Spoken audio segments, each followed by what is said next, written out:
இருந்தேன். காலம் தனக்கான தலைமைகளை, தனக்கான வரலாற்றை தானே எழுதி கொள்ளும் அப்படின்னு அறிஞர்கள்லாம் சொல்லுவாங்க.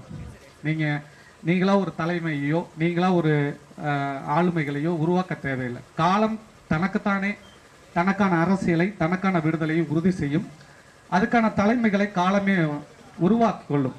அந்த அடிப்படையில் காங்கிரஸ் கட்சி ஆரம்பத்தில் இந்திய விடுதலைக்காக போராடிய காங்கிரஸ் கட்சிக்கு அடுத்தது மிகப்பெரிய அளவில் கம்யூனிஸ்ட் கட்சிக்கு அடுத்தது அதிமுகன்னு வந்துச்சு. இதெல்லாம் தாண்டி வரும்போது ஒரு அரசியல் கட்சிங்கிறது தொடங்கும் போது கொள்கை கோட்பாடுகள் அப்படிங்கிறத பேசி மக்களை கவர்ந்து ஒரு அளவுக்கு வரும். ஒரு அளவுக்கு வந்து தன்னால் அதை நடைமுறைப்படுத்த முடியாது, அந்த கொள்கை கோட்பாடுகளோட பயணிக்க முடியாது. அந்த நிலையில் அது கொஞ்சமாக தன்னுடைய கொள்கைகள், தன்னுடைய நிலைப்பாடுகள் இருந்து சமரசம் செய்து கொண்டு அற்ப எம்எல்ஏ எம்பி தேர்தல் வெற்றிக்காக அது விளையாட ஆரம்பிக்கும்.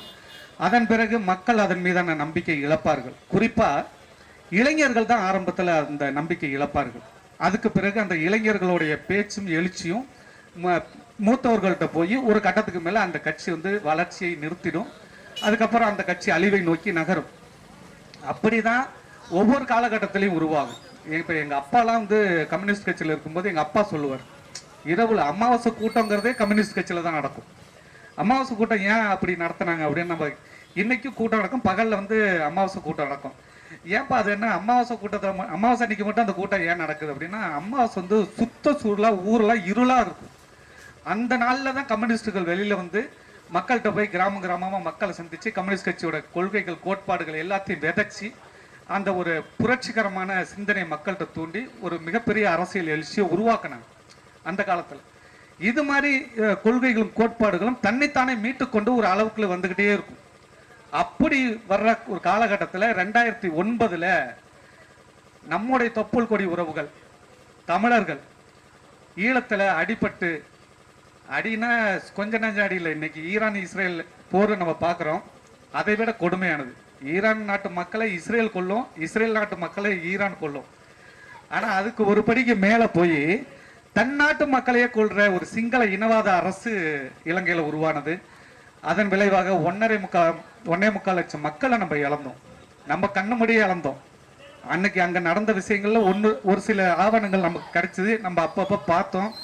எப்படிலாம் செத்து வெடிகுண்டுகள் பட்டு கதறி அழுதாங்க, எப்படி அவங்களோட உடல் செதறி கிடந்துச்சு, எப்படி ரத்தங்கள் தெரிச்சு கிடந்துச்சு, எல்லாத்தையுமே நம்ம கண் கூட பார்த்தோம். ஆனாலும் அதை வந்து ஒரு செய்தி அப்படி போல கடந்து போனோம். அப்பதான் நமக்குள்ள ஒரு கேள்வி, நமக்குள்ளனா எல்லாருக்குள்ள இல்லை, ஒரு சில பேருக்கு ஒரு கேள்வி இருந்தது, இதை எப்படி ஒரு செய்தியாக பார்க்க முடியும், இதை எப்படி ஒரு சாதாரண செய்தியா பார்க்க முடியும்? நம்முடைய அண்ணனோ, என்னோட உடன் பிறந்த அண்ணனோ, உடன் பிறந்த தங்கையோ, என்னுடைய தந்தையோ, என்னுடைய அம்மாவோ உடல் செதறி கிடைக்கிறத நம்ம ஒரு செய்தியா பார்ப்போமா அப்படிங்கிற ஒரு கேள்வி உருவாகுது. ஏன்னா தமிழ் தாய்க்கு பிறந்த ஒவ்வொரு மகனும் அதை தன்னுடைய உடன் பிறந்தவர்களாக, தன்னுடைய சகோதரர்களாக, தன்னுடைய சொந்தங்களாக பார்த்திருந்தால் அந்த பிரச்சனையை முளையிலேயே நம்ம கிள்ளி இருக்கலாம். தமிழர்கள் தமிழ் இன எழுச்சியோட, இன உணர்வோடு இருந்திருந்தா ஈழப்போர் தொடக்கத்திலேயே முடிவுக்கு வந்திருக்கும். இவ்வளவு மக்களை நம்ம இழந்திருக்க வேண்டாம். மிகப்பெரிய எழுச்சியோட இன்னைக்கு இருக்கிற, இன்னைக்கு நம்மளுடைய மாநாடு நடந்து முடிஞ்ச பிறகு ஒரு பத்திரிகையாளர் பேசுறாரு தொலைக்காட்சியில், இந்த 2 லட்சம் மக்களை சீமானால 2009 கூட்டி இருக்கிற முடியும் என்ற நிலை இருந்திருந்தால் ஈழப்போர் தொடக்கத்திலே முடிவுக்கு வந்திருக்கும், இவ்வளவு மக்களை இழந்திருக்க மாட்டோம், தமிழீழ விடுதலை புலிகள் இன்னும் களமாடிக்கிட்டு இருந்திருப்பாங்க அப்படின்னு அவர் பதிவு பண்றார். அப்படி ஒரு நிலை நம்ம கிட்ட இல்லாம போதன் விளைவு 2 லட்சம் மக்களை நம் உயிரை மொத்தத்தையும் இழந்துட்டாங்க, உயிர் வரல இழந்துட்டாங்க. அந்த நிலையிலிருந்து தான் நாம் தமிழர் கட்சி தன்னை உருவாக்கி கொள்கிறது. நாம் தமிழர் கட்சியை யாரும் உருவாக்கல. ஐயா சீபா ஆதித்தனார் அவர்கள் தொடங்கி வச்சாரு. அதுக்கப்புறம் அதை கலைச்சிட்டு அவர் திமுகவோட போயிட்டாரு. அதன் பிறகு அது உயிர் இல்லாமல் அப்படியே அமுங்கி கிடந்துச்சு. அண்ணன் சீமான் அவர்கள் தனக்கான அரசியலை, ஒவ்வொரு அரசியல் கட்சியும் நம்பினார். அண்ணன் பாட்டாளி மக்கள் கட்சியை நம்பினாரு, விசிகாவை நம்பினாரு, திமுகவை நம்பினாரு, கம்யூனிஸ்டுகளை நம்பினாரு. அண்ணன் சீமான் இல்லாத கட்சியே இல்லை, பயணிக்காத கட்சியே தமிழ்நாட்டில் இல்லை. எல்லாரையும் நம்பி நம்பி நம்பி நம்பி ஏமாந்து ஒரு கட்டத்துக்கு மேல நமக்கான உணவை நாமே அள்ளி உண்பது போல, நமக்கான மூச்சு காற்றை நாமே சுவாசிப்பது போல நமக்கான அரசியலை நாம் தான் செய்யணும் அப்படிங்கிற ஒரு முடிவெடுத்து நாம் தமிழர் கட்சி இயக்கத்தை மீண்டும் கையில் எடுத்தாரு. ஒரு வருஷம் கழிச்சு மே 18, 2009 அங்க புலிக்கொடி விழுது. மே 18, 2010 அதே புலிக்கொடியை தமிழ்நாட்டில் ஏற்றி இன்னும் நாங்கள் முழுசா சாகலடா, உயிரோட இருக்கண்டா அப்படின்னு இந்த உலகத்துக்கு பறைசாட்டினார் அண்ணன். அந்த நிகழ்வுலேருந்து தொடங்குது. அண்ணன் அதை உருவாக்குறாரு அப்படின்னா அண்ணனா உருவாக்கல, வரலாறு உருவாக்குகிறது. தமிழ்நாட்டு அரசியல் வரலாறு தன்னைத்தானே புதுப்பித்துக் கொள்கிறது. நீங்க நினைக்கிற மாதிரி நாம் தமிழர் கட்சி ஒரு தனி மனிதன் உருவாக்குனது இல்லை. இப்ப ஐயா விஜயகாந்த் தேமுதிகன்னு ஒரு கட்சி தொடங்கினார்னா ஏன் தொடங்கினாரு? தன்னோட கல்யாண மண்டபத்தை திமுக இடிச்சு விட்டுன்னு தொடங்கினார். அவருக்கு வேற பெருசா நோக்கம் இல்லை, திமுக காலி பண்ணும் அப்படிங்கிற எண்ணம் தான். கடைசி வரலையும் அதுல உறுதியா இருந்தார் ஐயா. இன்னைக்கு அந்நியார் அதிலே கொண்டு போய் அடமானம் வச்சுட்டாங்க கட்சியை.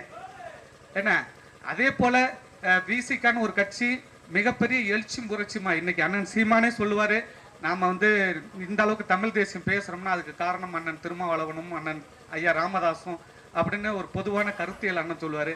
அப்படி இருந்த திமுக, அப்படி இருந்த விடுதலை சிறுத்தை கட்சி எந்த அதிகாரமிக்க அரசியலிருந்து இந்த கட்சியை தொடங்கினாரோ, நாட்டுக்காக இந்த கட்சியை தொடங்குறாரோ அதே கட்சியில் கொண்டு போய் அடமானம் வச்சு இன்னைக்கு கிட்டத்தட்ட 10 ஆண்டுகளாக நிரந்தர அடிமைகளாக இந்த திமுக கூட்டணியில் அவங்க எல்லாம் இருக்காங்க. இந்த மாதிரியான காலச்சூழல்ல காலத்தின் தேவை நாம் தமிழர் கட்சி உருவாகி இருக்கு. அதை மக்கள் நீங்க புரிஞ்சுக்கோங்க. இன்னைக்கு ஐயா ஸ்டாலின் அவர்கள் 1000 ரூபாயை 2000 மாத்துறாரு. ஐயா எடப்பாடி அவர்கள் 2000 ரூபாய் தர்றாங்கிறாங்க. இன்னைக்கு வந்திருக்க ஒரு கட்சி தாவேக்கா, அது என்னடனா நாங்க 2500 ரூபாய் மகளிருக்கு தரோம்னு சொல்றாங்க. நீங்க தர்றதெல்லாம் இருக்கட்டும், அந்த பணத்தை எங்கேருந்து எடுத்துட்டு வருவீங்கன்னு யாரும் சொல்றது இல்லை. 2000 ரூபாய் நீங்க கொடுக்குறீங்க, ரைட்டு. 2000 ரூபாய் எங்கேருந்து எடுத்து வந்து எங்களுக்கு கொடுப்பீங்க? யாரோட பணம் அது? எங்கேருந்து வருது? நீங்களா உழைச்சி சம்பாதிச்சு கொண்டு வந்து கொடுக்குறீங்களா? கொடுக்கதான் முடியுமா? நமக்கான பொருளாதாரம் என்பது நாமே நமக்காக உழைத்து சம்பாதித்து பெறக்கூடிய பணமா இருக்கணும். அதை விட்டுட்டு நீங்க பணம் தரேன், அது தரேன், எனக்கு பணமெல்லாம் வேண்டாம், எனக்கு பணம் வேண்டாம், எனக்கு வேலை கொடுங்க. மாசத்துல ஒரு 25 நாள் எனக்கு வேலை கொடுங்க. ஒரு நாளைக்கு ஒரு 1000 ரூபாய் 1500 ரூபாய் சம்பளம் கொடுங்க, அது போதும்.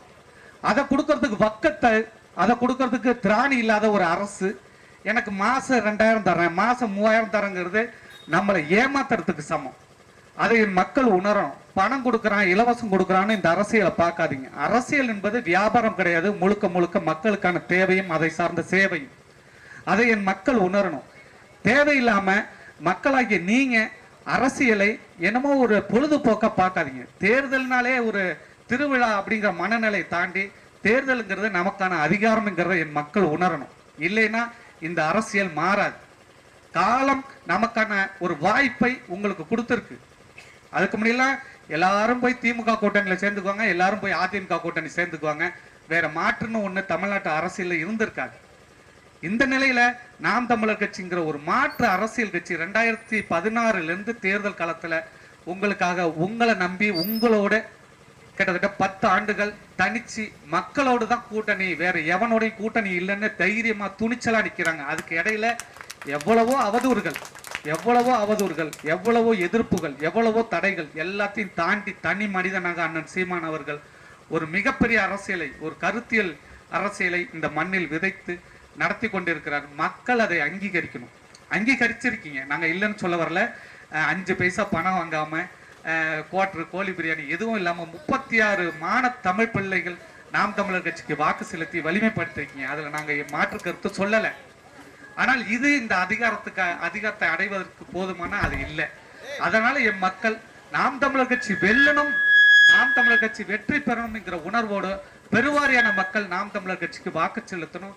கிடைக்கிற ஒரு வாய்ப்பு, இப்ப சீமான் விழுந்துட்டாரு, சீமான் அரசியல்ல இல்லா போயிட்டாருங்கிற ஒரு சூழல் வந்துச்சுன்னா இன்னும் ஒரு கருத்தியல் மிக்க தலைவன் இந்த மண்ணில் உருவாகிறதுக்கான வாய்ப்பு இப்போதைக்கு இல்லை. எனக்கு தெரிஞ்சு இன்னும் ஒரு 100 ஆண்டுகள் ஆனா கூட சீமான் போன்ற ஒரு வலிமையான தலைவன் உருவாகிறதுக்கான வாய்ப்பு இல்லாம போயிடும். நிச்சயமா கிடையாது. எனக்கு ஒரு 20 வருஷமா நல்ல அரசியல் தெரியும், 20-25 வருஷமா நல்ல அரசியல் தெரியும். சீமான் போன்ற சமரசமற்ற ஒரு மிகப்பெரிய தலைவனை நான் இதுவரையிலும் பார்க்கல. இனிமேலுக்கும் ஒரு ஒருத்தன் உருவாகுவாங்கிற நம்பிக்கையும் எனக்கு இல்லை. மக்களே, கிடைச்சிருக்க ஒரு வாய்ப்பு எங்கள் அண்ணன் சீமான், அவனை விட்டுறாதீங்க. உறுதியா அவரை வெல்ல வைப்போம். எங்களை உடனே கொண்டு போய் கோட்டையில உட்கார வைங்கன்னு சொல்ல. 10 ஆண்டுகள் நீங்கள் எங்களை சோதிச்சிட்டீங்க. நாங்கள் இதை வந்து தோல்வியா பார்க்கல. என் மக்கள் எங்களை சோதிக்கிறார்கள் அப்படின்னு நினைச்சோம். அப்படிதான் இந்த 10 ஆண்டுகள் கடந்து வந்திருக்கும். அதனால இதுக்கப்புறமும் எங்களை சோதிக்காதீங்க, எங்களை வாக்கு செலுத்தி வலிமை பெறுங்க. ஒரு 5 ஆண்டுகள் எங்க அண்ணன் சீமானோடைய ஆட்சி பாருங்க. நீங்க ஐயா ஸ்டாலினோட ஆட்சியை பார்த்திருப்பீங்க, ஐயா எடப்பாடியோட ஆட்சி காலத்துல வாழ்ந்திருப்பீங்க. ஒரு வாய்ப்பு எங்கள் அண்ணன் சீமானுக்கு கொடுத்து பாருங்க. மறுபடியும் இன்னொரு தலைவனை நீங்க தேடி போற உணர்வே உங்களுக்கு வராது. அப்படிப்பட்ட ஒரு அரசியை, அப்படிப்பட்ட ஒரு ஆட்சியை எங்கள் அண்ணன் சீமான் தருவார். உறுதியாக உங்களுக்கு மாற்றம் வேணுங்கிற உணர்வு உங்கள் ஒவ்வொருவருக்குள்ளும் இருக்குங்கிறது எங்களுக்கு தெரியும். ஒரு நிமிஷம் இந்த காசு பணம் என் கட்சி திமுக அப்படின்னு பேசாதீங்க. எனக்கு அருவருப்பா இருக்கு. பேசாதீங்க தயவு செஞ்சு. என் கட்சி திமுக அப்படின்னு சொல்லாதீங்க. அது ஐயா கருணாநிதி அவர்களுடைய குடும்ப கட்சி. அதுல நீங்க வந்து சொந்தம் கொண்டாடுறீங்க. நீங்க சொந்தம் கொண்டாடுறது திமுக தலைமைக்கு தெரிஞ்சுன்னா மறுநாளே உங்களை கட்சி விட்டு துரத்தி விட்டுருவாங்க. என் கட்சி திமுகன்னு சொல்லாதீங்க. அப்படிலாம் சொன்னீங்கன்னா உங்களுக்கு அரசியல் தெரியலன்னு அர்த்தம். நீங்க நடப்பு அரசியலை கவனிக்கலன்னு அர்த்தம். அப்படிலாம் பேசாதீங்க. அதெல்லாம் பார்க்கும்போது நெஞ்சு எரியுது. ஏன்டா இந்த பாடுபடுத்துறாங்க, இப்பவே என் கட்சி திமுகன்னு சொல்றீங்க. அன்னைக்கு போய் ஒருத்தட்ட பேட்டி கேட்கிறேன், எங்க கட்சி என்ன சொல்லுதோ அதுக்கு நான் ஓட்டு போடுவேன். சரி, உங்க கட்சி என்ன சொல்லுதோ அவனுக்கு ஓட்டு போடு. உங்க கட்சி உனக்கு என்ன செய்யுது சொல்றவன் யாரு? அன்னாடங்காட்சி. ஒரு பணக்காரன் சொன்னா கூட பரவாயில்ல. இந்த 70 ஆண்டுகால திமுக ஆட்சியில தம்பி நான் வந்து குடிசையில வாழ்ந்து இன்னைக்கு கோபுரத்துல வாழ்றேன் அப்படின்னு சொன்னீங்கன்னா பரவாயில்ல, நீ திமுகவுக்கே ஓட்டு போடு, நான் உன்னை பாராட்டுறேன். ஆனா 70 ஆண்டுகால இந்த திமுக அதிமுக ஆட்சியில இன்னைக்கு நீ பரதேச பேலா தெரிஞ்சுக்கிட்டு இருக்க. ஏன் கட்சி திமுகன்னு சொல்றேன், உனக்கு வெக்கமா இல்லையா? வெக்கமா இல்ல? சொல்லலாமா? சொல்லவே கூடாது. அப்படி சொல்லாதீங்க. அப்படி நீங்க சொல்லிட்டீங்கன்னா உங்களுக்கு அரசியல் புரியுது இல்ல, உங்களுக்கு அரசியல் தெளிவு இல்லைன்னு அர்த்தமாயிடும். உங்களை முட்டாபாய் மாதிரி மற்றவன் பார்க்க ஆரம்பிச்சிருவான். அப்படி சொல்லவே கூடாது. நம்மளை பொறுத்தளவு சரியான வேட்பாளர், சரியான அரசியல், சரியான கட்சி, தத்துவங்களை தலைமை ஏற்று நிற்கணும். ஒரு தலைவனை தலைமை ஏற்று நிற்க கூடாது. செத்து போன எம்ஜிஆருக்காக நான் ஓட்டு போடுறேன்னு சொல்லாத. தமிழனை மத்தவன் பார்த்து கேவலப்படுத்துவான். செத்து போன எம்ஜிஆருக்காக நான் ஓட்டு போடுறேன், செத்து போன ஜெயலலிதாக்கு, அவங்கள வந்து நாளைக்கு நாட்டை ஆட்சி செய்ய போறாங்க. இறந்து போனவங்களுக்காக ஓட்டு போடாதீங்க, கட்சிக்காக ஓட்டு போடாதீங்க, கொள்கைக்காக ஓட்டு போடுங்க. கொள்கைக்காக ஓட்டு போடுங்க. ஒரு அரசியல் கட்சியில் நீ இருக்கனா, அரசியல் கட்சி எதை நோக்கி போகுது, கட்சியோட கொள்கை என்ன, அந்த கொள்கை சார்ந்த அந்த தலைவன் என்ன முடிவெடுக்கிறான், நிலைப்பாடுகள் என்ன, அதெல்லாம் பார்த்து ஓட்டு போடுங்க. ஒண்ணுமே இல்லாம 2000 ரூபாய் காசு கொடுக்கறான்னு ஓட்டு போடாதீங்க. 2000 ரூபாய் நமக்கு கொடுத்துட்டு 20000 ரூபாய் அவன் குத்தகைக்கு எடுத்து கான்ட்ராக்ட் எடுத்து கமிஷன் பார்ப்பான். எங்க ஊர்ல ஏகப்பட்ட பிரச்சனை. இப்ப 4 நாளா எங்க அக்கா ஊரை சுத்திட்டு இருக்காங்க, என்னென்ன பிரச்சனை இருக்குன்னு பாக்குறது. ஒரு ரோட்டை போட்டுருவான், 3 மாசம் தான். என் வீட்டு வாசல்ல ரோடு போட்டான், 3 மாசம் தான். சைட்ல 2 பக்கம் குழி தோண்டி பைப்பு போடணும்னு சொல்லிட்டு ரோடு நாசமா போச்சு. இன்னும் 5 வருஷத்துக்கு அந்த ரோடாவே இருக்காது, மண்ணாகி அசிங்கமா கிடக்கும். நான் என்ன சொல்றேன், நீ ரோடு போடாம இருந்தாலே அது மண் ரோடா நல்லா இருந்திருக்கும். சைக்கிள்ல போயிடலாம் வந்துடலாம், பைக்ல போயிடலாம் வந்துடலாம். இந்த பரதேசி பேருங்க ரோட்டை போட்டு அதை உடச்சு விட்டாங்கன்னா அதுல எப்படி வண்டி ஓட்டிட்டு போவேன்? எப்படி வண்டி ஓட்டு போக முடியும்? ரோட்டை போட்டு நீ போடவே இல்லைன்னா அது மண் ரோடா இருக்கும். நம்ம மண் ரோட்ல போனது இல்லையா? என் வயசு ஒருத்தவங்க எல்லாருமே மண் ரோட்ல நம்ம போயிருக்கோம். அது மழை நேரத்துல கூட இருவலா இருக்கும். இவங்க ரோட்டை போட்டுட்டு அதை உடச்சு போடுறாங்க, மறுபடியும் கான்ட்ராக்ட் எடுத்தா மறுபடியும் ரோட்டை போடுறாங்க. சரி, அப்புறமா வச்சிருக்கீங்கன்னு பார்த்தா அதுக்கப்புறம் ஏதாவது ஒரு குழியை தோண்டி போட்டுருக்க. இந்த கச்சனம் டு கீவளூர் சாலை நீங்க போய் பாருங்க. 3 மாசம் அந்த ரோடு நல்லா இருந்துச்சுன்னு நீங்க சொல்லுங்க, நான் பேசுறத விட்டுறேன். கிடையவே கிடையாது. ஒரு ரோட்டை ஒழுங்காவே வச்சிருக்க மாட்டாங்க. இப்பவும் அந்த ரோட்டை போய் பாருங்க, அங்கங்க குழியா இருக்கும். சரி, குழியா இருக்கடா, அதை சுத்தி பேரிகார்டு அமைச்சு அதுல ஒரு ரிஃப்ளெக்டர் போடுறதா இல்லையா? போட மாட்டாங்க. ரெகுலரா அந்த ரோட்ல போற வர நமக்கு தெரியும் எங்க குழி இருக்குன்னு. புதுசா வரவனுக்கு எப்படி தெரியும்? அவன் பாட்டில் 60 வந்து விடுவான், உள்ள பிச்சுக்கிட்டு போயிடும். செத்தா ஒண்ணும் கிடையாது. நம்ம சாவறதை பத்தி அவங்களுக்கு கவலையும் கிடையாது. அதை மக்கள் உணரணும். ஒரு ரோடு போடுறோம்னா ஒரு அறிவார்ந்தவன் செய்கிற வேலை அதுதான். ஒரு ரோடு போடணும், திட்டமிடுறோம். சரிப்பா, இதுக்குள்ள வாய்க்கால் கிராஸ் ஆகிற இடங்க இருக்கு, ஊர் கிராஸ் ஆகிற இடங்க இருக்கு, முதல்ல பாலத்தை போடு, அதுக்கப்புறம் சைடில் 2 பைப் லைனை போட்டு விடு, அதுக்கப்புறம் நீ மேல ரோட போடு. இது ஒரு அறிவார்ந்தவன் செய்கிற வேலை. ஏன்னா போடுற ரோடு 5 ஆண்டுகளுக்கு அது தொல்லை இல்லாம இருக்கணும். அதை திட்டமிட்டு அந்த வேலையை நீ செஞ்சினா நீ அறிவாளி. ரைட்? ஆமா.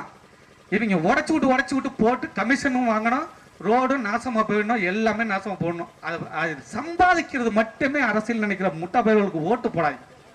சாராயம் விற்கிற பைத்தியங்களுக்கு ஓட்டு போடாதீங்க. சாராயம் விற்கிறவே உன்னை வாழ வைப்பான்னு நினைச்சுன்னா ஒன்ன மாதிரி முட்டாள இந்த உலகத்துல எவனும் இல்லை. சாராயம் விற்கிற நீ நீ உன்கிட்ட ஓட்டு கேட்டு வர்ற மக்கள் தலைவர்கள்ட்ட நீங்க கேளுங்க, ஐயா நீங்க சாராய கடை மூடுங்க. பெரும்பாலும் இந்த சாராய கடையால ஆம்பளைங்க குடிக்கிறாங்க, ஆனா பெரிதும் பொருளாதாரத்தை இழக்கிறதும் மன உளைச்சலை அனுபவிக்கிறதும் பெண்கள் தான். ஆனா அந்த பெண்கள் கூட அந்த சாராயம் விற்கிற பயல்களுக்கு தான் ஓட்டு போடும். நினைச்ச வேதனையா இருக்கு. மக்கள் மாறணும். மக்கள் மாறாம தலைமை மாறாது. மன்னன் எவளியோ மக்கள் அவளின்னு உண்மைதான், அது நான் இல்லைன்னு சொல்ல வரல. அதே நேரத்துல மக்கள் மாறாம தலைமை மாறாது. மாறுங்க. மாற்றத்திற்கான அரசியல் நாம் தமிழர் கட்சியின் அரசியல். அதை புரிஞ்சுக்கிட்டு நாம் தமிழர் கட்சிக்கு தொடர்ந்து வாக்கு செலுத்துங்க. இன்னும் செய்திகள் நிறைய இருக்கு. நம்முடைய அக்கா உண்மை சொல்ல போனா மிகச்சிறந்த தகுதியான வேட்பாளரை கீவளூர் சட்டமன்ற தொகுதிக்கு அண்ணன் சீமான் அவர்கள் தந்திருக்காரு. அதை பத்தி நம்ம சொல்லவே தேவையில்லை. நீங்க யூடியூப்ல கார்த்திகேயன் அடிச்சாலே உங்களுக்கு என்னென்ன கேள்விகள், உங்கள் அனைத்து கேள்விகளுமான பதில் அதுக்குள்ள இருக்கும். அதை நீங்க பாருங்க, தொடர்ந்து பாருங்க. கீவளூர் தொகுதி மக்கள் ஒரு மிகப்பெரிய அரசியல் புரட்சிக்காக காத்துக்கிட்டு இருக்கோம். கார்த்திகா அவர்களை நம்ம ஜெயிக்க வச்சிட்டோம்னா கீவளூர் ஜெயிச்சதா அர்த்தம் இல்லை, நாம் தமிழர் கட்சி ஜெயிச்சதா அர்த்தம். நீங்க எல்லாம் நினைச்சுக்கிட்டு இருக்கீங்க நாம் தமிழர் கட்சிங்கிறது ஏதோ தமிழ்ல இப்படியே குசுத்திட்டு இருக்கீங்க நினைக்காதீங்க. உலகம் முழுக்க இருக்கு. திமுக தமிழ்நாட்டை தாண்டி கிடையாது. அதிகபட்சமா தமிழர்கள் அங்கங்க வாழ்ற இடத்துல கொஞ்சம் பெருசா இருக்கும். மற்றபடி கிட்டத்தட்ட எனக்கு தெரிஞ்சு உலகத்துல அனைத்து நாடுகளையும், தமிழர்கள் வாழ்ற அனைத்து நாடுகள்லையும் ஒரு கட்சி இருக்குன்னா அது நாம் தமிழர் கட்சி. உலகமே பேசும் நாம் தமிழர் கட்சி. கீவளூர் சட்டமன்ற தொகுதியில கார்த்திகா ஜெயிச்சிருக்காங்க, இது ஒரு மிகப்பெரிய செய்தி அப்படின்னு சொல்லிட்டு உலகமே பேசும். கீவளூர் சட்டமன்ற தொகுதி மக்களை உயர்வாக பார்க்கும். அந்த இடத்தை நாம் அடையணும். மக்கள் உறுதியாக மாற்றத்துக்கு வாக்களிங்க. நாம் தமிழர் கட்சி உங்களுக்காக உறுதியாக களத்தில் நிற்கும். எங்க அண்ணன் சீமான் சரியான தரமான ஆட்சியை உங்களுக்கு தருவார். நீங்க மாற்றம் வேணும் அப்படிங்கிற நம்பிக்கையோட வாக்குச்சாவடிக்கு போயிட்டு விவசாய சின்னம் ஏர்கலப்பை சுமந்து நிற்கிற விவசாயிக்கு வாக்கு செலுத்துங்க. ஒரு மிகப்பெரிய மாற்றத்தை நாம் தமிழர் கட்சிக்கு கீவளூர் சட்டமன்ற தொகுதி மக்கள் தரணும். நன்றி, வணக்கம். நாம் தமிழர். தமிழ் தாய் வாழ்க, தலைவர் பிரபாகரன் வாழ்க.